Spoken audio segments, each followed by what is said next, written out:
দাড়ি ইসলামের কথা ভাবলে যে দৃশ্যমান প্রতীকগুলো আমাদের চোখে ভাসে তার মধ্যে এটা অন্যতম। প্রায় এটাকে ধার্মিকতার একটা চিহ্ন হিসাবেই মনে করা হয়, কিন্তু ব্যাপারটা কি আসলেই এত সহজ? আজকে আমরা ঠিক এই বিষয়টা নিয়েই কথা বলবো। একজন নামকরা আলেমের গবেষণার গভীরে যাব, যেটা আমাদের এই প্রচলিত বিশ্বাসটা নিয়ে নতুন করে ভাবতে সাহায্য করবে। তো চলুন শুরু করা যাক। আচ্ছা, ইসলামে দাড়ি রাখাটা কি একটা মৌলিক ধর্মীয় দায়িত্ব? এই প্রশ্নটা শুনলে হয়তো আমাদের অনেকের মাথায় একটা চটজলদি উত্তর চলে আসে, তাই না? কিন্তু জাবেদ আহমেদ গামেদীর গবেষণা আমাদের বলছে উত্তরটা আসলে সাদামাটা হ্যাঁ বা না-এর মতো নয়। এর পেছনের বাস্তবতাটা আরও অনেক গভীর আর সূক্ষ্ম। তো আজকের এই আলোচনাটা শুধু একটা ধর্মীয় বিধান নিয়ে না, এটা আসলে একজন আলেমের সত্য খুঁজে বের করার একটা গল্প। তিনি তার বিশ্বাসের একদম গোড়ার বিষয়গুলো, মানে যেটাকে আমরা বলি ফাউন্ডেশনাল উৎস, সেগুলোকে আবার নতুন করে যাচাই করার একটা লম্বা পথে হেঁটেছেন।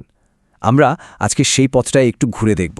আচ্ছা, এই পুরো বিষয়টা বোঝার জন্য আমরা এটাকে কয়েকটা ধাপে ভাগ করে নিয়েছি। প্রথমে আমরা কথা বলবো একজন আলেমের বেশভূষা নিয়ে, আমাদের মাথায় যে ধারণাটা কাজ করে সেটা নিয়ে। এরপর একেবারে সরাসরি চলে যাব গামেদীর মূল যুক্তিতে। তারপর আমরা দেখব তিনি কোন কোন উৎস থেকে এই সিদ্ধান্তে এলেন, আদেশের পেছনের আসল প্রেক্ষাপটটা কী ছিল, আর ধর্মের মূল লক্ষ্যটাই বাকি। আর সবশেষে আমরা ধর্মীয় দায়িত্ব আর ব্যক্তিগত ভালোবাসার মধ্যেকার পার্থক্যটা বোঝার চেষ্টা করব।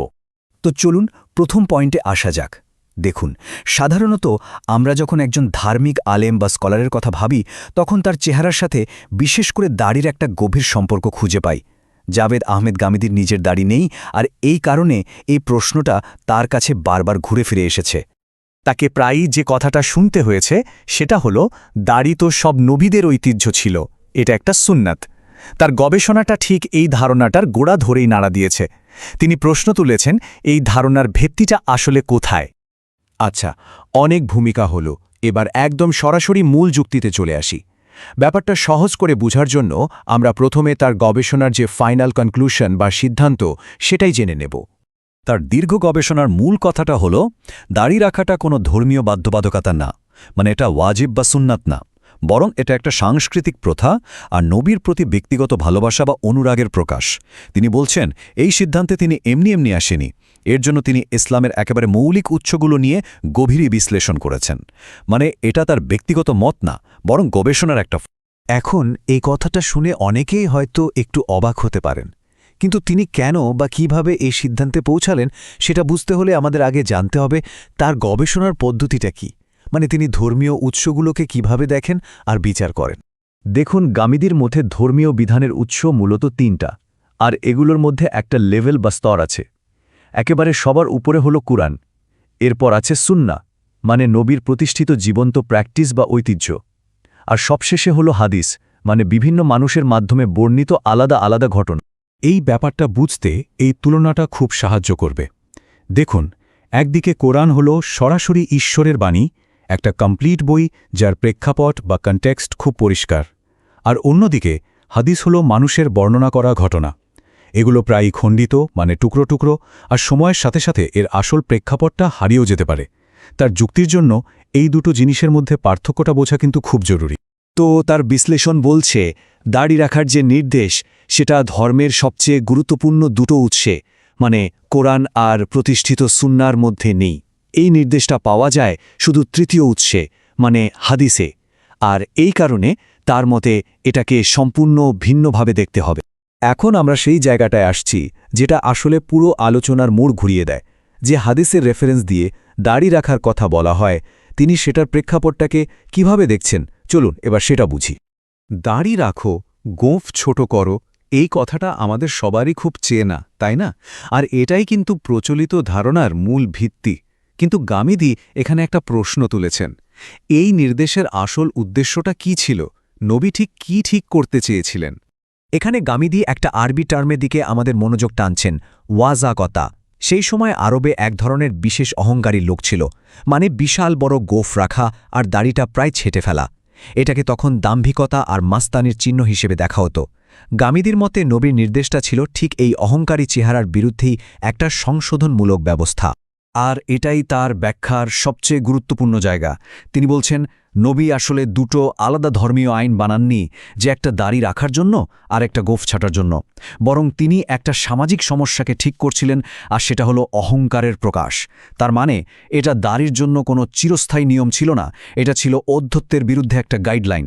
আচ্ছা, এই নির্দিষ্ট আদেশটাকে এবার আমরা ধর্মের আরও বড় একটা ছবির মধ্যে ফেলে দেখি। গামিদির মতে যে কোনো নিয়মকে বুঝতে হলে আগে ধর্মের মূল উদ্দেশ্যটা কি সেটা মাথায় রাখতে হবে। তার মতে ইসলামের মূল লক্ষ্য হল তাজকিয়া, মানে পরিশুদ্ধি বা পিউরিফিকেশন।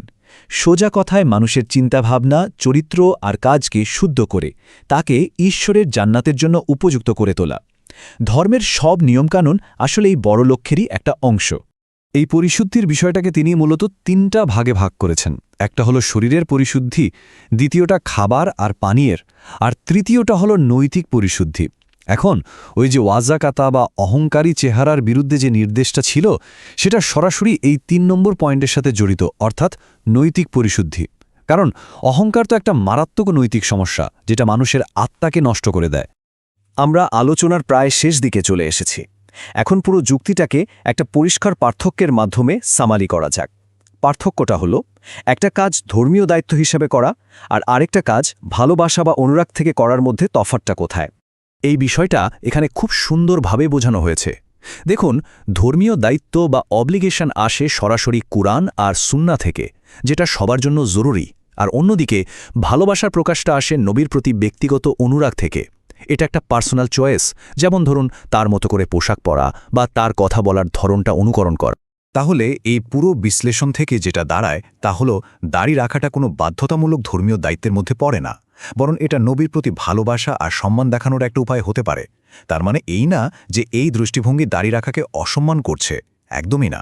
এটা শুধু প্রমাণের ভিত্তিতে এর ধর্মীয় স্ট্যাটাসটাকে একটা ভিন্ন ক্যাটাগরিতে ফেলছে। তো এই যে এত লম্বা আলোচনা হলো, এখান থেকে যদি আমরা একটা মূল পয়েন্টে আসতে চাই, সেটা কি হবে?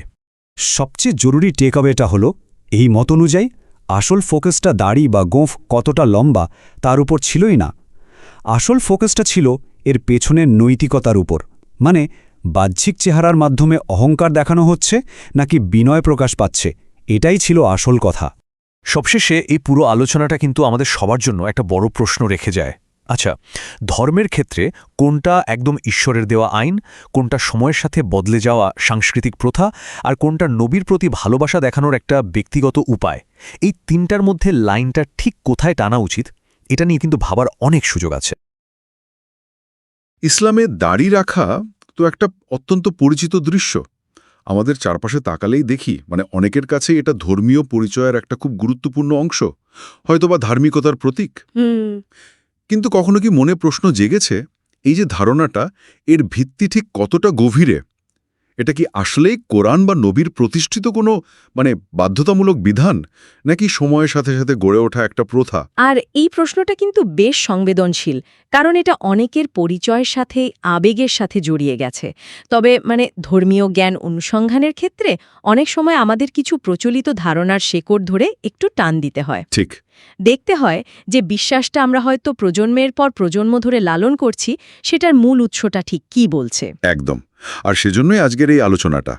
আমাদের হাতে একজন গবেষকের একটি গভীর বিশ্লেষণ আছে, যিনি কোনো নির্দিষ্ট মতবাদের অনুসারী হিসেবে নয়, বরং একজন সত্যান্বেষী হিসেবে বিষয়টাকে দেখতে চেয়েছেন। আচ্ছা, ইসলামের মূল উৎসগুলো কোরআন, সুন্নাহ এবং হাদিস থেকেই এর উত্তর খোঁজার চেষ্টা করেছেন। তো আজকের আলোচনায় আমরা এই গবেষণার হাত ধরে পুরো বিষয়টাকে নিরপেক্ষভাবে একটু ব্যবচ্ছেদ করব। দেখা যাক দাড়ি রাখা নিয়ে যে ধারণাটা প্রচলিত, সেটা কি আসলেই ধর্মের অবিচ্ছেদ্য অংশ, নাকি এর ব্যাখ্যায় বড় কোনো ফাঁক রয়ে গেছে? একদম।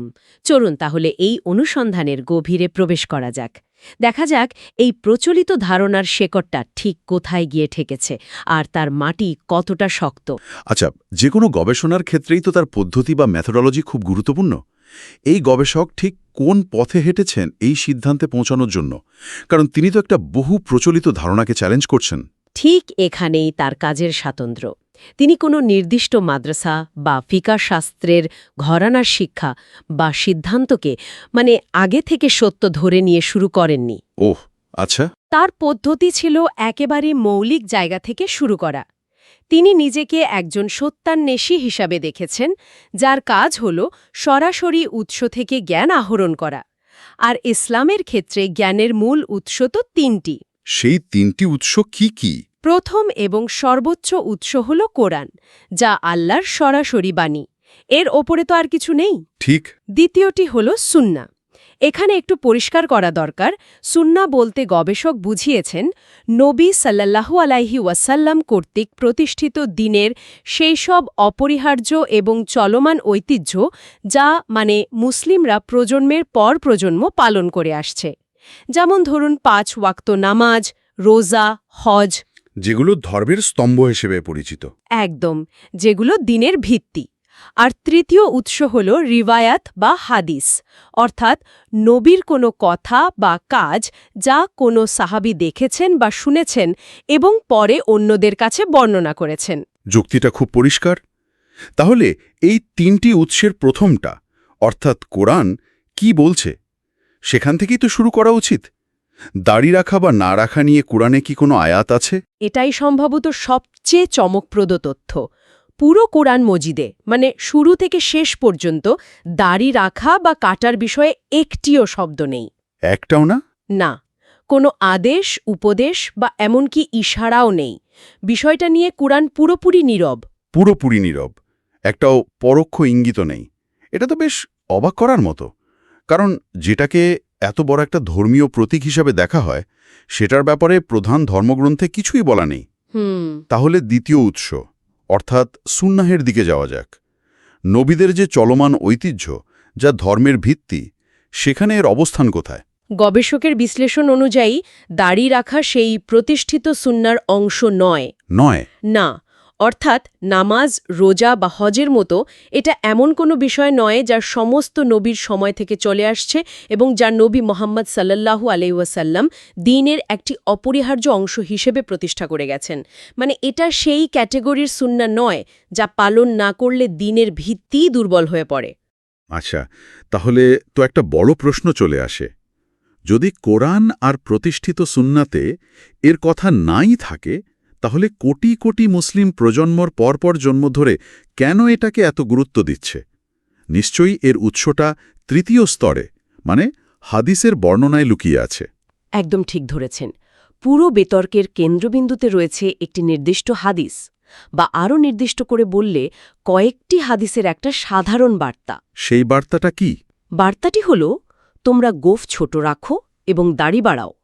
আপাতদৃষ্টিতে এটা একটা স্পষ্ট নির্দেশ, আর এখানেই গবেষকের মূল যুক্তিটি আসছে। তিনি বলছেন এই বাক্যটিকে তার আসল প্রেক্ষাপট থেকে পুরোপুরি বিচ্ছিন্ন করে ফেলা হয়েছে। বিচ্ছিন্ন করা হয়েছে? হ্যাঁ, যার ফলে এর অর্থটাই বদলে গেছে। প্রেক্ষাপট? এর আসল প্রেক্ষাপটটা কি ছিল? নবী সাল্লাল্লাহু আলাইহি ওয়াসাল্লাম কাদেরকে কি পরিস্থিতিতে এই কথাটা বলেছিলেন? গবেষকের মতে আমাদের প্রথমে বুঝতে হবে নবী সাল্লাল্লাহু আলাইহি ওয়াসাল্লাম কাদেরকে সম্বোধন করছিলেন। তিনি এমন একদল লোককে কথাগুলো বলছিলেন না যাদের দাড়ি ছিল না, আর তিনি তাদের দাড়ি গজানোর আদেশ দিচ্ছিলেন। বিষয়টা এমন না। তাহলে কেমন? বরং তিনি একটি নির্দিষ্ট স্টাইল বা ফ্যাশনের সমালোচনা করছিলেন। আরবিতে একে বলা হয় ওয়াজাকাতা, হল বাহ্যিক রূপ, চালচলন বা সাজপোশাক। একটা নির্দিষ্ট স্টাইল? কিরকম স্টাইল ছিল সেটা? সেই সময়ে আরবের কিছু লোক, বিশেষ করে যারা নিজেদের খুব ক্ষমতাধর বা প্রভাবশালী মনে করত, তারা একটা বিশেষ ধরনের স্টাইল অনুসরণ করত। তারা গোঁফ রাখত বিশাল বড় করে, তাতে তা দিত, আর দাড়ি রাখত খুব ছোট করে ছাটা। ও আচ্ছা। এটা ছিল তাদের কাছে গর্ব, ঔদ্ধত্য আর ক্ষমতার প্রতীক। অনেকটা তখনকার দিনের উচ্ছৃঙ্খল বা মাস্তান প্রকৃতির লোকদের একটা নির্দিষ্ট পরিচিতির মতো আর কি। তার বিষয়টা অনেকটা আজকের দিনের মতো। যেমন কোন একটা নির্দিষ্ট পোশাক বা হেয়ারস্টাইল যদি কোনো গ্যাং বা গোষ্ঠীর প্রতীক হয়ে দাঁড়ায়, তখন সেই স্টাইলটা একটা নেতিবাচক বার্তা বহন করে। ব্যাপারটা কি সেরকম? চমৎকার একটা তুলনা দিয়েছেন। ঠিক তাই। নবী সাল্লাল্লাহু আলাইহি ওয়াসাল্লাম আসলে সেই অহংকারপূর্ণ স্টাইলটারই সমালোচনা করছিলেন। তিনি বলছিলেন, এই ঔদ্ধত্যপূর্ণ ভাবটা ত্যাগ করো, গোঁফ বড় না রেখে সেটাকে ছাটো, আর দাড়িটাকে স্বাভাবিকভাবে বাড়তে দাও। এতে চেহারায় একটা সৌম্য এবং মার্জিত ভাব আসবে, অহংকারী ভাবটা চলে যাবে। মূল লক্ষ্য ছিল একটা নির্দিষ্ট মানসিকতা সংশোধন, নিছক চুল রাখা বা কাটার বিধান দেওয়া নয়। কিন্তু এখানে একটা প্রশ্ন আসে, একটা নির্দিষ্ট সময়ের একটা নির্দিষ্ট ফ্যাশন নিয়ে করা মন্তব্য, সেটা কিভাবে একটা চিরস্থায়ী ধর্মীয় বিধানে পরিণত হতে পারে? এটা তো একটা বাহ্যিক এবং পরিবর্তনশীল বিষয়। এখানেই আমাদের ইসলামের মূল দর্শনের গভীরে যেতে হবে। ইসলামের চূড়ান্ত লক্ষ্য কি? এর মূল উদ্দেশ্য হল তাজকিয়া বা আত্মশুদ্ধি। আত্মশুদ্ধি। হ্যাঁ, মানুষের ভেতরের নৈতিক এবং আধ্যাত্মিক পরিশুদ্ধি অর্জন করাই হল দিনের সার কথা। আর এই পরিশুদ্ধির পথে সবচেয়ে বড় বাধা বা শত্রু হল তাকাব্বুর বা অহংকার। কোরআনে এবং হাদিসে অহংকারকে সবচেয়ে বড় পাপগুলোর একটি হিসেবে গণ্য করা হয়েছে। তার মানে আপনি বলতে চাইছেন, দাড়ি সংক্রান্ত এই নির্দেশটা আসলে সেই বৃহত্তর অহংকার বিরোধী নীতিরই একটা অংশ। ঠিক তাই। নবী সাল্লাল্লাহু আলাইহি ওয়াসাল্লামের এই মন্তব্যটি সেই বৃহত্তর নীতিরই একটি বাস্তব প্রয়োগ। তিনি মানুষের বাহ্যিক রূপের মাধ্যমে যে ভেতরের অহংকার প্রকাশ পাচ্ছিল, সেটাকে সংশোধন করতে চেয়েছেন। আচ্ছা। এটা বিচ্ছিন্ন কোনো ঘটনা নয়। যেমন ধরুন, তিনি পায়ের টাকনুর নিচে কাপড় পরতে নিষেধ করেছেন, যাকে আরবিতে ইসবাইল বলা হয়। কেন? কারণ সেই সময়ে ওটা অহংকারের প্রতীক ছিল। ঠিক। তিনি অতিরিক্ত লম্বা পাগড়ির লেজ রাখতে নিরুৎসাহিত করেছেন, কারণ সেটাও ছিল ক্ষমতার দম্ভের প্রকাশ। মূল বিষয়টা কিন্তু কাপড়, পাগড়ি বা চুল নয়। মূল বিষয় হল এগুলোর মাধ্যমে যে অহংকারী মনোভাব প্রকাশ পায়, সেটাকে সমূলে উৎপাটন করা। এই ব্যাখ্যাটা শোনার পর একটা পাল্টা প্রশ্ন মাথায় আসছে। অনেকেই তো দাড়ি রাখেন নবীর প্রতি গভীর ভালোবাসা থেকে। তারা হয়তো এটাকে বাধ্যতামূলক ভাবেন না, কিন্তু নবীর অনুকরণে তার প্রতি ভালোবাসা প্রকাশ করার জন্য রাখেন। যদি এটা ধর্মীয়ভাবে বাধ্যতামূলক নাই হয়, তাহলে এই ভালোবাসার কি কোনো মূল্য নেই? অবশ্যই মূল্য আছে, এবং এটা একটা অত্যন্ত সুন্দর অনুভূতি। গবেষকও এই বিষয়টাকে খুব গুরুত্ব দিয়েছেন। এখানেই ভালোবাসা এবং ধর্মীয় বাধ্যবাধকতার মধ্যে যে একটা সূক্ষ্ম কিন্তু গুরুত্বপূর্ণ পার্থক্য আছে, সেটা বুঝতে হবে। কিরকম? নবীর প্রতি ভালোবাসা থেকে তার কোনো অভ্যাস বা পোশাকের অনুকরণ করাটা একটা ব্যক্তিগত আবেগ এবং পছন্দের বিষয়। এটা খুবই প্রশংসনীয় হতে পারে, কিন্তু ব্যক্তিগত ভালোবাসা আর একটা সার্বজনীন ধর্মীয় আইন বা ফরজ ওয়াজিব দুটো এক জিনিস নয়। কিন্তু এই যুক্তিটা কি কিছুটা দুর্বল নয়? হয়তো নবীর প্রতি ভালোবাসা প্রকাশের সবচেয়ে সেরা উপায়গুলোর একটি হল তার বাহ্যিক রূপকে অনুকরণ করা। অনেকেই তো এভাবেই ভাবেন। তিনি আল্লামা ইকবাল বা সাইয়দ কুতুবের মতো যুগান্তকারী ইসলামী চিন্তাবিদদের কথা বলেছেন। তাদের লেখা পড়লে বোঝা যায় নবীর প্রতি তাদের ভালোবাসা কতটা গভীর ছিল। তাদের পুরো জীবনই ছিল ইসলামের জন্য নিবেদিত, কিন্তু তাদের কারোরই দাড়ি ছিল না। তাই তো। গবেষকের যুক্তি হল, এরা ব্যতিক্রম নন, বরং তারা মূল নীতিটা ধরতে পেরেছিলেন। তারা দেখিয়েছেন যে ঈমান বা নবীর প্রতি ভালোবাসা দাড়ি দিয়ে পরিমাপ করা যায় না। ভালোবাসা থাকে অন্তরে, আর আইন থাকে বিধানে। এই দুটোকে গুলিয়ে ফেললে ধর্মের মূল উদ্দেশ্যই ব্যাহত হতে পারে। বেশ, কিন্তু আমি এখনও একটা যুক্তির কথা ভাবছি, যা প্রায় শোনা যায়। হাদিসের বাক্যটি তো একটি আদেশসূচক বাক্য। আরবি ব্যাকরণে একে সিগায়ে আমার বলা হয়। আর আমার বা আদেশসূচক ক্রিয়া তো সাধারণত কোনো কিছুকে বাধ্যতামূলক বোঝানোর জন্যই ব্যবহৃত হয়, তাই না? তাহলে এটাকে কিভাবে ব্যক্তিগত পছন্দের বিষয়ে বলা যায়? এটা তো একটা সরাসরি নির্দেশ। এটা একটা খুবই যৌক্তিক প্রশ্ন, এবং গবেষকের বিস্তারিত উত্তর দিয়েছেন। তিনি বলেছেন যে আরবি ভাষা, বিশেষ করে কোরআন ও হাদিসের ভাষা, অত্যন্ত নিউয়ান্সড বা সূক্ষ্ম। আচ্ছা। আদেশসূচক ক্রিয়া বা অমর ব্যবহার হলেই যে সেটা সবসময় ফরজ বা ওয়াজিব বোঝাবে, এমন কোনো ধরাবাঁধা নিয়ম নেই। বাক্যের প্রেক্ষাপট, উদ্দেশ্য এবং ভাষার ব্যবহারিক প্রয়োগের ওপরের অর্থ নির্ভর করে। কোনো উদাহরণ দিয়ে কি বিষয়টা পরিষ্কার করা যায়? অবশ্যই। যেমন কুরআনে সূরা জুমুয়াতে বলা হয়েছে, জুম্মার নামাজ শেষ হলে তোমরা পৃথিবীতে ছড়িয়ে পড়ো এবং আল্লাহর অনুগ্রহ সন্ধান করো। এখানে ছড়িয়ে পড়ো বা ফান্তাশিরু একটা স্পষ্ট আদেশসূচক ক্রিয়া। হ্যাঁ, ঠিক। কিন্তু কোনো আলেমই কি বলেন যে জুম্মার নামাজের পর সবার জন্য বাজারে গিয়ে ব্যবসা বাণিজ্য করা ফরজ? না, তা তো বলেন না। বলেন না। এর মানে হল তোমাদেরকে অনুমতি দেওয়া হলো, তোমরা এখন নিজেদের কাজে ফিরে যেতে পারো। এটা একটা অনুমতি, বাধ্যবাধকতা নয়। তার মানে আদেশসূচক ক্রিয়া পরামর্শ, অনুমতি বা উৎসাহ দেওয়ার জন্য ব্যবহৃত হতে পারে। একদম। তাই গবেষক বলছেন তিনি হাদিসের আদেশটিকে অস্বীকার করছেন না, তিনি শুধু আদেশের উদ্দেশ্য বা মর্মার্থকে নতুনভাবে ব্যাখ্যা করছেন। তার মতে আদেশটি ছিল সেই অহংকারপূর্ণ স্টাইলটি পরিবর্তন করার জন্য, যা অবশ্যই একটি ধর্মীয় দায়িত্ব, কারণ অহংকার ত্যাগ করা ধর্মেরই অংশ। কিন্তু দাড়ি গজানো বা না গজানোর জন্য এই আদেশ ছিল না। আদেশটা ছিল তাদের জন্য যারা সেই অধ্যত্বপূর্ণ ফ্যাশনটা অনুসরণ করছিল। যার দাড়ি নেই বা যে স্বাভাবিকভাবে দাড়ি কামিয়ে ফেলে, তাকে এই আদেশ সম্বোধনই করছে না। তাহলে পুরো আলোচনার সারসংক্ষেপ করলে যা দাঁড়ায় তা হল, এই গভীর বিশ্লেষণ অনুযায়ী ইসলামে দাড়ি রাখাকে কোনো ঐশ্বরিক বা সার্বজনীন বাধ্যতামূলক বিধান হিসেবে দেখার সুযোগ কম। ঠিক, বরং এটি একটি নির্দিষ্ট ঐতিহাসিক প্রেক্ষাপটে একটি নির্দিষ্ট অহংকারপূর্ণ বাহ্যিক রূপ সংশোধনের নির্দেশ ছিল, যার মূল প্রথিত ছিল ইসলামের আত্মশুদ্ধি, নম্রতা এবং অহংকার বর্জনের মতো বৃহত্তর দর্শনে। এটাকে সেই বৃহত্তর ছবির অংশ হিসেবে দেখতে হবে। তার মানে নবীর প্রতি ভালোবাসা বা ব্যক্তিগত পছন্দ হিসেবে দাড়ি রাখা এক জিনিস, কিন্তু একে ধর্মের একটি ফরজ বা ওয়াজিবের স্তরে স্থান দেওয়া এবং যারা রাখে না তাদের সমালোচনা করা, এই গবেষণা অনুযায়ী একটি বড় ধরনের ভুল বোঝাবুঝি। হ্যাঁ, তবে এখানে একটি বিষয় মনে রাখা খুব জরুরি। এই আলোচনাটি একটি নির্দিষ্ট গবেষণার ওপর ভিত্তি করে তৈরি।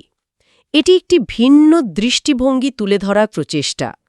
এর মানে এই নয় যে অন্য সব মত ভুল। অবশ্যই ইসলামের অন্যান্য মাযহাব বা ফিকাহ শাস্ত্রে, যেমন শাফেঈ, মালেকি বা হাম্বালি মাযহাবে এই বিষয়ে ভিন্ন এবং কঠোর মত রয়েছে।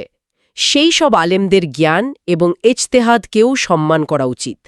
আমাদের উদ্দেশ্য কোনো একটি মতকে চূড়ান্ত বলে প্রতিষ্ঠা করা নয়, বরং একটি গভীর এবং গবেষণালব্ধ দৃষ্টিভঙ্গি শ্রোতাদের সামনে তুলে ধরা, যাতে তারা নিজেরা চিন্তা করতে পারে।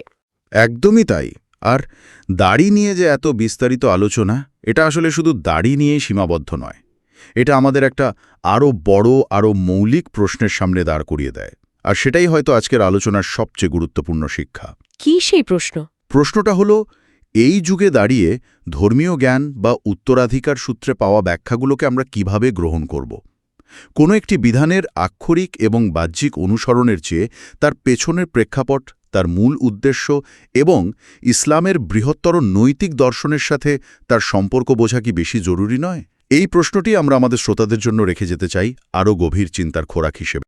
আজকে আমরা যে লেখাটা নিয়ে আলোচনা করছি, সেখানে ইসলামে দাড়ি রাখার বিষয়টিকে বাধ্যতামূলক ধর্মীয় বিধানের চেয়ে একটি সাংস্কৃতিক প্রথা এবং নবীর প্রতি ভালোবাসার প্রকাশ হিসেবে দেখা হয়েছে। চলুন এই পর্যালোচনার যুক্তিগুলোকে কিভাবে আরও তীক্ষ্ণ আর প্রভাবশালী করা যায় তা নিয়ে কথা শুরু করি। অবশ্যই। লেখাটা পড়ার সময় আমার প্রথম যে অনুভূতিটা হয়েছে তা হল এর ভেতরে একটা অত্যন্ত শক্তিশালী এবং সাহসী যুক্তি লুকিয়ে আছে, কিন্তু সেটাকে খুঁজে বের করতে বেশ কিছুটা গভীরে যেতে হচ্ছে। মনে হচ্ছে মূল বক্তব্যটা যেন একটা কুয়াশার চাদরে ঢাকা, যেটা ধীরে ধীরে সরছে আর কি। আমারও ঠিক তাই মনে হয়েছে। মূল ধারণাটা, অর্থাৎ দাড়ি সংক্রান্ত নির্দেশটা যে কোনো সার্বজনীন ধর্মীয় আইন ছিল না, বরং একটা নির্দিষ্ট অধ্যত্বপূর্ণ বেশভূষার সমালোচনা ছিল, এই পয়েন্টটা খুবই গুরুত্বপূর্ণ। কিন্তু এই যুক্তিটা বিভিন্ন খণ্ড খণ্ড তথ্যের আড়ালে যেন একটু হারিয়ে গেছে। ঠিক। লেখক যেন পাঠককে সরাসরি তার সিদ্ধান্তের কথা বলতে কিছুটা দ্বিধা করছেন, ফলে পাঠক হিসেবে পুরো বিষয়টা ধরতে ধরতে আলোচনার প্রায় মাঝামাঝি চলে যেতে হচ্ছে। এতে মূল যুক্তির ধার অনেকটাই কমে যায়, তাই না? একদম। বিষয়টা অনেকটা এরকম যে আপনি একটা ডিটেকটিভ গল্প পড়ছেন, কিন্তু গল্পের মূল রহস্যটা কি সেটাই পরিষ্কার করে বলা হয়নি। পাঠককে নিজের মতো করে সূত্র খুঁজে খুঁজে এগোতে হচ্ছে। এর সবচেয়ে বড় দুর্বলতা হলো, শুরুতেই যদি পাঠক আপনার মূল যুক্তির সাথে একমত হতে না পারে বা ধরতেই না পারে, তাহলে তো বাকি আলোচনা শোনার আগ্রহ সে হারিয়ে ফেলতে পারে। তাই আমার মনে হয় প্রথম এবং সবচেয়ে গুরুত্বপূর্ণ কাজটা হলো মূল যুক্তির কেন্দ্রবিন্দুটিকে আলোচনার একেবারে শুরুতে একজন সেনাপতির মতো সামনে রাখা। আপনি সেনাপতির যে উপমাটা দিলেন সেটা চমৎকার, অর্থাৎ একটা শক্তিশালী আর সুস্পষ্ট প্রতিপাদ্য বা থিসিস বাক্য দিয়ে পুরো আলোচনাকে নেতৃত্ব দেওয়া। তাহলে পাঠক শুরুতেই জেনে যাবে যে সে কোন পথে এগোচ্ছে এবং লেখক তাকে ঠিক কোথায় নিয়ে যেতে চাইছেন। ঠিক তাই।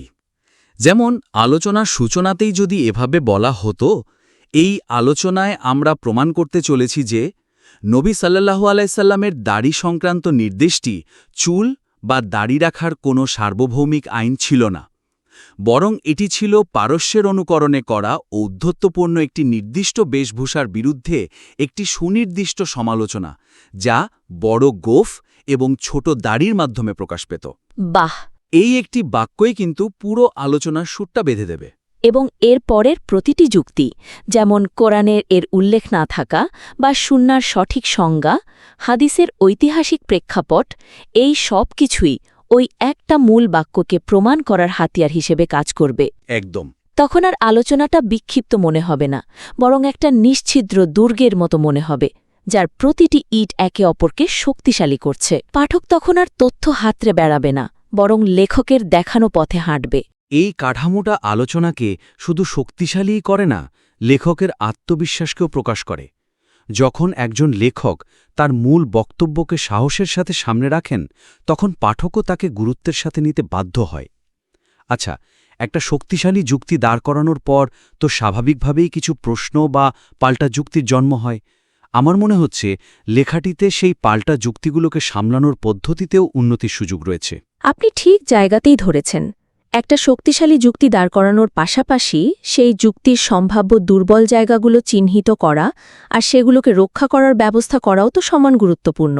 আমার মনে হয়েছে এই লেখাটিতে কিছু পাল্টা যুক্তি, যেমন ধরুন হাদিসে আদেশসূচক শব্দ বা সিগা আমরের ব্যবহার, হ্যাঁ, সিগা আমরের বিষয়টা, অথবা সাহাবীদের আমলের বিষয়টা, এগুলো এসেছে ঠিকই, কিন্তু খুব বিচ্ছিন্নভাবে, যেন মূল আলোচনার পর কেউ প্রশ্ন করেছে আর লেখক তার উত্তর দিচ্ছেন। হ্যাঁ, এই প্রশ্নোত্তর পর্বের মতো অনুভূতিটা পুরো আলোচনার গতিকে থামিয়ে দেয়। এতে করে লেখকের অবস্থান কিছুটা রক্ষণাত্মক বা ডিফেন্সিভ মনে হতে পারে, যেন তিনি এসব প্রশ্নের জন্য আগে থেকে প্রস্তুত ছিলেন না। অথচ একজন শক্তিশালী যুক্তিবাদী তো সবসময় প্রতিপক্ষের সম্ভাব্য চাল আগে থেকেই অনুমান করে নেন আর নিজের যুক্তির ভেতরেই তার জবাব প্রস্তুত রাখেন। তাহলে আপনার পরামর্শ হল এই পাল্টা যুক্তিগুলোকে আলোচনার শেষে বা বিচ্ছিন্নভাবে না এনে মূল যুক্তির কাঠামোর ভেতরেই একীভূত করে ফেলা। একদম। একে বলা যেতে পারে যৌক্তিক ইনকিউলেশন, শ্রোতার মনে প্রশ্নটা তৈরি হওয়ার আগেই আপনি নিজেই প্রশ্নটা তুলে তার সমাধান দিয়ে দিচ্ছেন। এতে করে আপনার যুক্তি আরও বেশি দুর্ভেদ্য হয়ে ওঠে। আচ্ছা, যেমন ধরুন, আপনি সুন্নাহ এবং রিওয়ায়াত বা নবীর ব্যক্তিগত অভ্যাসের মধ্যে পার্থক্য ব্যাখ্যা করছেন, আর ঠিক সেই মুহূর্তে আপনি নিজেই প্রশ্নটা তুলতে পারেন। ঠিক সেই মুহূর্তে আপনি বলতে পারেন, এখানে একটা স্বাভাবিক প্রশ্ন উঠতে পারে যে যদি দাড়ি রাখাটা বাধ্যতামূলক সুন্নাহ নাই হবে, তাহলে প্রায় সকল সাহাবীই তো দাড়ি রাখতেন, এর কারণ কি? এই প্রশ্নটা তুলে আপনি নিজেই উত্তর দিতে পারেন। এর সহজ উত্তর হল, এটি ছিল তৎকালীন আরবের একটি সাংস্কৃতিক ও পৌরুষের প্রতীক, কোনো নতুন ধর্মীয় বিধান নয়, যা নবী সাল্লাল্লাহু আলাইহি সাল্লাম বিশেষভাবে চালু করেছেন। বাহ! সাহাবীরা ইসলাম গ্রহণের আগেও দাড়ি রাখতেন, পরেও রেখেছেন। এটা তাদের কাছে তেমনই স্বাভাবিক ছিল যেমন আমাদের কাছে শর্ট প্যান্ট পরা। নবী সাল্লাল্লাহু আলাইহি সাল্লাম এই প্রথাকে বাতিল করেননি, কিন্তু একে ধর্মের বাধ্যতামূলক অংশও বানাননি। এটা তো পুরো আলোচনার মোড় ঘুরিয়ে দেয়। তখন আর মনে হবে না যে লেখক কোনো অভিযোগ খণ্ডন করছেন, বরং মনে হবে তিনি বিষয়টি নিয়ে এতটাই গভীরভাবে ভেবেছেন যে পাঠকের মনের প্রশ্নগুলোও তিনি আগে থেকেই পড়তে পারছেন। ঠিক। সিগা আমর বা আদেশসূচক শব্দের ক্ষেত্রেও তো একই পদ্ধতি ব্যবহার করা যায়। অবশ্যই। যখন হাদিসের ভাষা নিয়ে আলোচনা হচ্ছে, তখনই বলা যেতে পারে, অনেকে হয়তো হাদিসে ব্যবহৃত আদেশসূচক শব্দের দিকে ইঙ্গিত করে বলবেন যে এটা তো একটা সরাসরি নির্দেশ। কিন্তু আরবি ব্যাকরণ অনুযায়ী আদেশসূচক শব্দের অর্থ সব সময় বাধ্যতামূলক হুকুম হয় না। এর অর্থ পরিস্থিতি অনুযায়ী পরামর্শ, অনুমতি বা কোনো বিষয় উৎসাহিত করাও হতে পারে। যেমন যেমন কোরআনে জুমার নামাজের পর বলা হয়েছে, তোমরা পৃথিবীতে ছড়িয়ে পড়ো। এটাও একটা আদেশসূচক শব্দ, কিন্তু কোনো আলেমই বলেননি যে নামাজের পর জীবিকা অর্জনের জন্য বাইরে যাওয়া ফরজ। এটা একটা অনুমতি। আচ্ছা আচ্ছা, বুঝতে পেরেছি। দাড়ি সংক্রান্ত নির্দেশের প্রেক্ষাপটও তেমনই একটা বিষয় হতে পারে। এই পদ্ধতিটা আলোচনাকে একটা বিতর্কের স্তর থেকে উঠাতে একটা পাণ্ডিত্যপূর্ণ পর্যালোচনার স্তরে নিয়ে যায়। এতে লেখকের আত্মবিশ্বাস আর বিষয়ের উপর তার দখল দুটোই প্রকাশ পায়। আচ্ছা, আমরা যুক্তির কাঠামো এবং পাল্টা যুক্তির বিন্যাস নিয়ে কথা বললাম, কিন্তু যে কোনো আলোচনার শেষ এবং সবচেয়ে গুরুত্বপূর্ণ অংশ হল তার উপসংহার। আমার মনে হচ্ছে এই পর্যালোচনার চূড়ান্ত সিদ্ধান্ত বা উপসংহারটিকে আরও অনেক বেশি প্রভাবশালী করা সম্ভব। আমি আপনার সাথে শতভাগ একমত। বর্তমানে লেখাটির শেষে যে ধারণাটা দেওয়া হয়েছে, মানে দাড়ি রাখা নবীর প্রতি ভালোবাসার প্রকাশ হতে পারে, সেটি একটি সুন্দর ধারণা, কিন্তু এটিকে যেভাবে উপস্থাপন করা হয়েছে তাতে মনে হচ্ছে এটা মূল আলোচনার পর একটা বাড়তি বা গৌণ বিষয়। ঠিক, যেন লেখক বলছেন, ঠিক আছে, এটা বাধ্যতামূলক নয়, কিন্তু চাইলে তোমরা ভালোবাসার বহিঃপ্রকাশ হিসাবে রাখতে পারো। হ্যাঁ, এটা অনেকটা ছাড় দেওয়ার মতো শোনায়, যেন কঠোর যুক্তিতর্কের পর লেখক কিছুটা নরম হয়ে একটা বিকল্প পথ বাতলে দিচ্ছেন। এর ফলে পুরো আলোচনার যে মূল উদ্দেশ্য, বিষয়টিকে তার সঠিক প্রেক্ষাপটে স্থাপন করা, সেটি কিছুটা দুর্বল হয়ে যায়। আমার মনে হয় এই ভালোবাসার প্রকাশ ধারণাটি কোনো বিকল্প বা গৌণ বিষয় নয়, বরং এটাই হতে পারে পুরো আলোচনার মূল এবং সবচেয়ে শক্তিশালী উপসংহার। আমরা যদি পুরো আলোচনাটিকে একটা নতুন কাঠামোতে সাজাই, তাহলে বিষয়টা কেমন দাঁড়ায়? ধরুন, লেখকের মূল উদ্দেশ্য দাড়ি রাখাকে ভুল বা সঠিক প্রমাণ করা নয়, বরং বিষয়টিকে একটা বিভাগ থেকে সরিয়ে সম্পূর্ণ নতুন একটি বিভাগে পুনর্স্থাপন করা। খুবই আকর্ষণীয় একটা ধারণা। আপনি বলতে চাইছেন বিষয়টিকে ধর্মীয় বাধ্যবাধকতার বিভাগ থেকে বের করে এনে নবীর প্রতি ব্যক্তিগত ভালোবাসা ও অনুসরণের উপায়ের বিভাগে স্থাপন করা। ঠিক। এটা তো কোনো অবমূল্যায়ন নয়, বরং বিষয়টিকে আরও মহিমান্বিত করা। ঠিক তাই, এটা কোনো বিতর্ক শেষ করা নয়, বরং বিতর্কের ঊর্ধ্বে উঠে যাওয়া। এই পুনঃস্থাপনই হতে পারে আলোচনার চূড়ান্ত বিজয়। তখন উপসংহারটি আর দুর্বল বা অতিরিক্ত মনে হবে না, বরং পুরো আলোচনার যৌক্তিক পরিণতি বলে মনে হবে। তাহলে এই নতুন দৃষ্টিভঙ্গিতে উপসংহারটা কেমন হতে পারে, তার একটা উদাহরণ যদি দেন। নিশ্চয়ই। আলোচনার শেষে এভাবে বলা যেতে পারে, সুতরাং কোরআন, সুন্নাহ এবং হাদিসের ঐতিহাসিক প্রেক্ষাপট বিশ্লেষণের পর আমরা এই সিদ্ধান্তে আসতে পারি যে দাড়ি রাখার বিষয়টি ফিকহ বা ধর্মীয় আইনশাস্ত্রের মাপকাঠিতে কোনো ফরজ, ওয়াজিব বা বাধ্যতামূলক সুন্নার বিষয় নয়, বরং এর আসল জায়গা হল নবীর প্রতি একজন উম্মতের ব্যক্তিগত ভালোবাসার প্রকাশ হিসেবে। ঠিক যেমন কেউ নবীর মতো সাদাসিধে পোশাক পরতে ভালোবাসেন বা তিনি যে খাবারগুলো পছন্দ করতেন সেগুলো খেতে ভালোবাসেন, এটাও তেমনি একটা ব্যক্তিগত পছন্দের বিষয়। মূল কথা হল এই ভালোবাসার প্রকাশকে ধর্মীয় বাধ্যবাধকতার কঠোর মানদণ্ডে বিচার করা বা এর ভিত্তিতে কাউকে ধার্মিক বা অধার্মিক আখ্যা দেওয়া। আমাদের এই দীর্ঘ আলোচনা সেই ধারণাকে সমর্থন করে না। অসাধারণ। এই উপসংহ একটি পুরো আলোচনার সুর পাল্টে দিচ্ছে। এটা কোনো পক্ষকে পরাজিত করছে না, বরং সবাইকে একটা উচ্চতর উপলব্ধিতে পৌঁছে দিচ্ছে। এটা একদিকে যেমন যুক্তির প্রতি সৎ থাকছে, তেমনি অন্যদিকে নবীর প্রতি ভালোবাসার আবেগকেও সম্মান জানাচ্ছে। একটা ইতিবাচক, সম্মানজনক এবং অত্যন্ত পরিষ্কার সমাপ্তি। এবং এটা লেখককে একটা বিভক্তিমূলক বিষয় নিয়ে আলোচনা করার ঝুঁকি থেকে বের করে এনে একজন চিন্তাশীল সংস্কারকের ভূমিকা স্থাপন করে, যিনি কেবল নিয়ম কানুন নিয়ে বিতর্ক করেন না, বরং বিষয়ের অন্তর্নিহিত সৌন্দর্যকে তুলে ধরেন। তাহলে আজকের আলোচনা থেকে আমরা দেখলাম যে এই উপস্থাপনাটিকে আরও শক্তিশালী করার জন্য তিনটি প্রধান দিকে নজর দেয়া যেতে পারে। প্রথমত, মূল যুক্তিটিকে যে এটি একটি নির্দিষ্ট ঔদ্ধত্যপূর্ণ বেশভূষার সমালোচনা ছিল, শুরুতেই একটি সুস্পষ্ট প্রতিপাদ্য বাক্য হিসেবে উপস্থাপন করা, যা পুরো আলোচনাকে একটা শক্ত ভিত্তি দেবে। দ্বিতীয়ত, শ্রোতার মনে স্বাভাবিকভাবে যে প্রশ্নগুলো আসতে পারে সেগুলোকে আগে থেকেই অনুমান করে মূল আলোচনার ভেতরেই সেগুলোর সমাধান দেওয়া।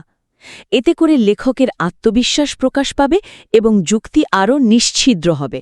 এবং সবশেষে আলোচনার উপসংহারটিকে একটা নতুন রূপ দেওয়া, বিষয়টিকে ধর্মীয় বাধ্যবাধকতার বিভাগ থেকে সরিয়ে নবীর প্রতি ব্যক্তিগত ভালোবাসার প্রকাশ হিসেবে পুনঃস্থাপন করা। এটা শুধু একটা সুন্দর সমাপ্তিই নয়, বরং পুরো আলোচনার উদ্দেশ্যকে একটা নতুন উচ্চতায় নিয়ে যাওয়া। আপনার পর্যালোচিত কাজটি যদি এই পরামর্শগুলোর আলোকে আরও উন্নত করতে চান, তবে পরিমার্জিত সংস্করণটি আমাদের কাছে আবার পাঠাতে পারেন। আমরা সানন্দে সেটি নিয়ে আবারও আলোচনা করব। দ্য ডিবেটে আপনাকে স্বাগতম। আজকের আলোচনার বিষয়বস্তু হল ইসলামে দাড়ি রাখার ধর্মীয় তাৎপর্য এবং এর বিধানগত অবস্থানটা ঠিক কী। হ্যাঁ, এবং আমাদের আলোচনার কেন্দ্রবিন্দুতে যে প্রশ্নটা থাকছে তা হল, দাড়ি রাখা কি একটা বাধ্যতামূলক ধর্মীয় নির্দেশ এবং নবীদের অবিচ্ছিন্ন সুন্নার অংশ, নাকি এটা মূলত একটা সাংস্কৃতিক প্রথা যা ব্যক্তির পছন্দ আর পরিস্থিতির উপর নির্ভর করে? আর এই আলোচনাটি আমরা আমাদের হাতে থাকা উৎসের তথ্যের উপরে ভিত্তি করেই করব। আমার অবস্থান হচ্ছে, দাড়ি রাখা একটি প্রতিষ্ঠিত ধর্মীয় বিধান এবং রসুল সাল্লাল্লাহু আলাইহি ওয়াসাল্লামের সুস্পষ্ট নির্দেশ, যা পালন করা আবশ্যক। আর আমি এই প্রচলিত ধারণার সাথে কিছুটা ভিন্ন মত পোষণ করছি। আমার মনে হয় এই নির্দেশের প্রেক্ষাপট ও উদ্দেশ্যকে আরেকটু ভিন্নভাবে বিশ্লেষণ করার সুযোগ আছে। দেখুন, আমার অবস্থানটা বেশ সোজা সাপটা। দাড়ি রাখা কেবল একটা আরবীয় প্রথা নয়, বরং এটা সমস্ত নবীদের একটা অবিচ্ছিন্ন সুন্নাহ। আর সবচেয়ে গুরুত্বপূর্ণ বিষয় হল, স্বয়ং রাসূলুল্লাহ সাল্লাল্লাহু আলাইহি ওয়াসাল্লামের পরিষ্কার নির্দেশ রয়েছে। তিনি বলেছেন, মুশরিকদের বিরোধিতা করো, দাড়ি লম্বা করো এবং গোঁফ ছেঁটে রাখো। এখন আরবি ব্যাকরণে এই ধরনের আদিসূচক বাক্য মানে সিগা আমার সাধারণত কোনো কিছুকে বাধ্যতামূলক বা ওয়াজিব প্রমাণ করে। সাহাবায়ে কেরাম থেকে শুরু করে যুগ যুগ ধরে উম্মার প্রায় সকল ফকিহ এবং আলেমগণ এটাকে ইসলামের একটা গুরুত্বপূর্ণ চিহ্ন হিসেবেই দেখেছেন। তো এটাকে নিছক ব্যক্তিগত পছন্দ বলে পাশ কাটিয়ে যাওয়ার সুযোগ আছে বলে আমি মনে করি না। আমি যুক্তিটা বুঝতে পারছি, তবে আমি বিষয়টাকে একটু ভিন্ন দৃষ্টিকোণ থেকে দেখতে চাই। আমার মতে দাড়ি রাখা কোনো বাধ্যতামূলক ধর্মীয় বিধান নয়। এর প্রথম এবং প্রধান কারণ হল ইসলামের মূল উৎস মানে স্বয়ং কোরআন। সেখানে দাড়ি রাখা বা না রাখা নিয়ে কোনো প্রত্যক্ষ বা পরোক্ষ নির্দেশনাই দেওয়া হয়নি।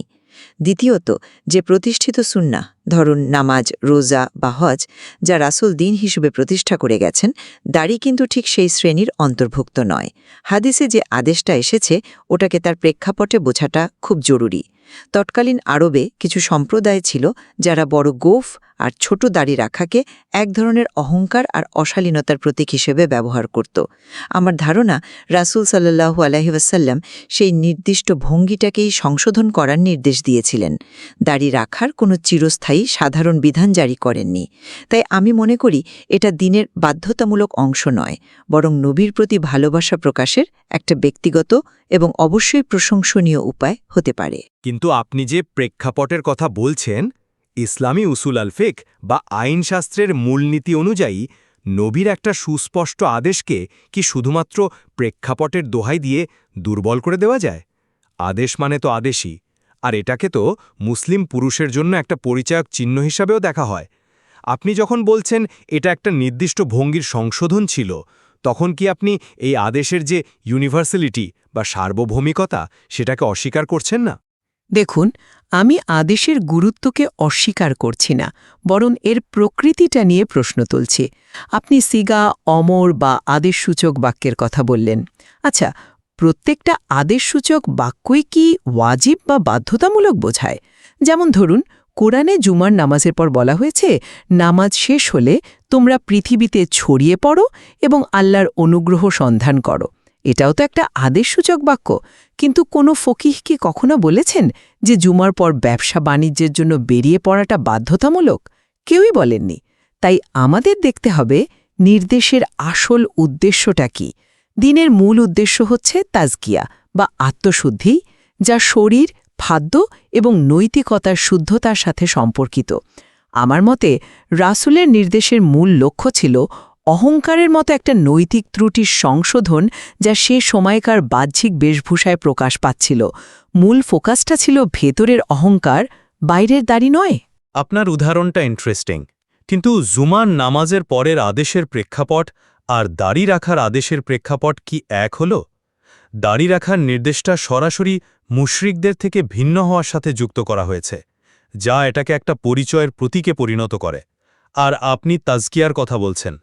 আচ্ছা, সাহাবায়ে কেরামের দিকে তাকান, যারা ছিলেন তাজকিয়ার মূর্ত প্রতীক। তাদের জীবনে দাড়ি না রাখার একটা উদাহরণ কি পাওয়া যায়? তাদের এই যে সম্মিলিত অনুশীলন, যাকে আমরা ইজমা বলতে পারি, এটাই তো প্রমাণ করে যে তারা এটাকে একটা পালনীয় বিষয় হিসেবেই বুঝেছিলেন। এমনকি পরবর্তী কালের ফকিহরাও এর গুরুত্বের ব্যাপারে প্রায় একমত।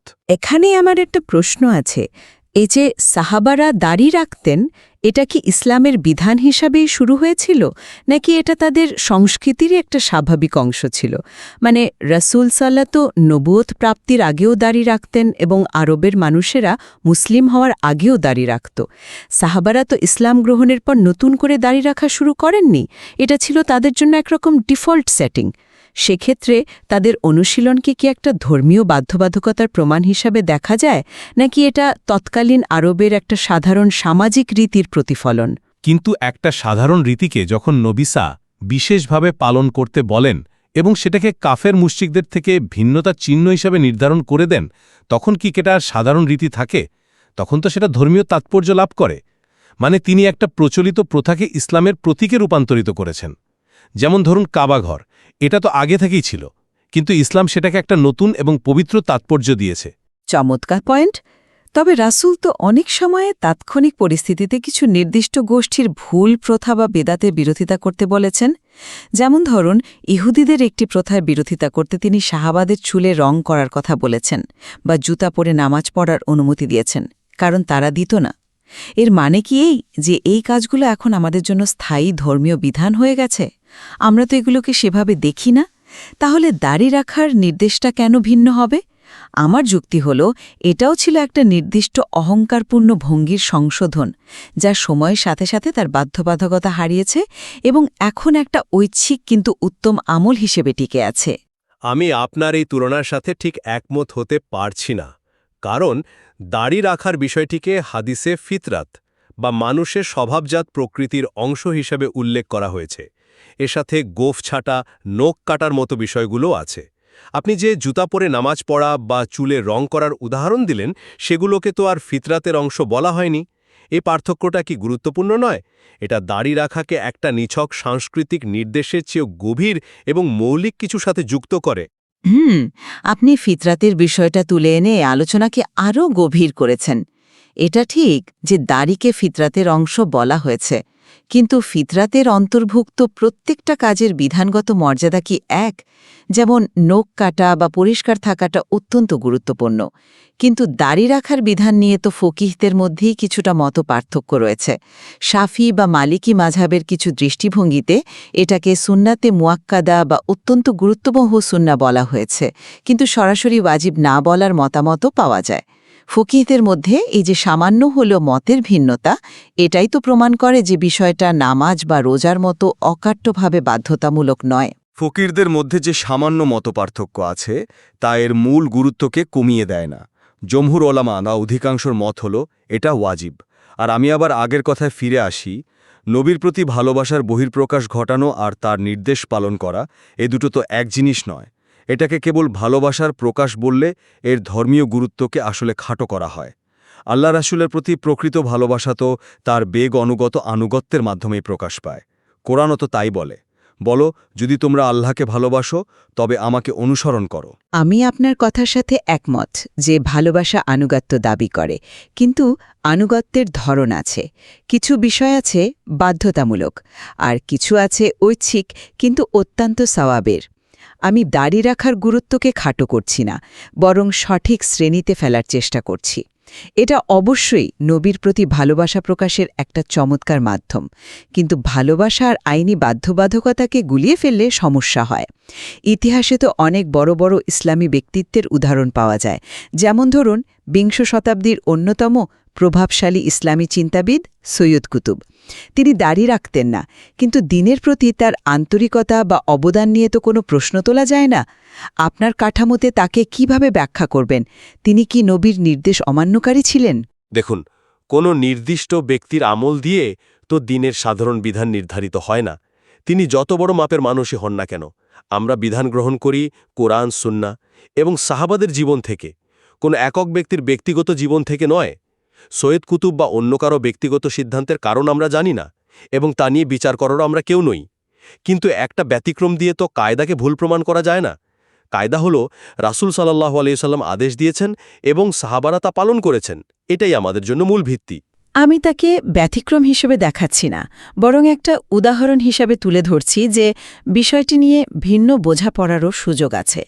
এটাকে বাধ্যতামূলক বিধান না বানিয়ে ভালোবাসার প্রকাশ হিসেবে রাখলে আমার মনে হয় বিষয়টা আরও সুন্দর হয় এবং মুসলিমদের মধ্যে বিভেদ আর একে অপরকে বিচার করার প্রবণতাও কমে।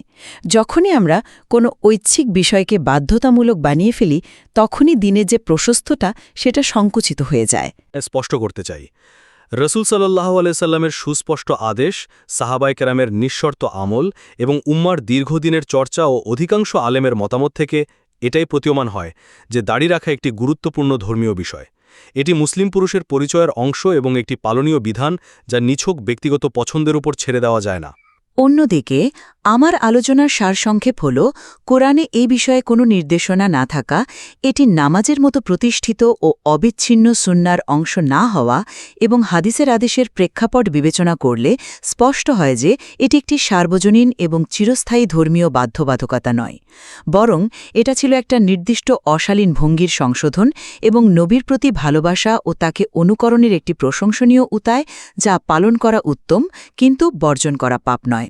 এটা স্পষ্ট যে এই বিষয়ে আমাদের দৃষ্টিভঙ্গির ভিন্নতা রয়ে গেছে, যা উৎসের ভিন্ন ভিন্ন ব্যাখ্যার উপর ভিত্তি করেই দাঁড়িয়েছে। হ্যাঁ, এবং এটাই স্বাভাবিক। কোনো একটি বিষয়ে একাধিক ক্রেডিবল বা বিশ্বাসযোগ্য দৃষ্টিভঙ্গি থাকতেই পারে। এই ধরনের আলোচনা আমাদের চিন্তার জগৎকে প্রসারিত করে, আর এই বিষয়ে আরও গভীরভাবে জানার এবং ভাবার সুযোগ তো উৎসের মধ্যেই রয়ে গেছে।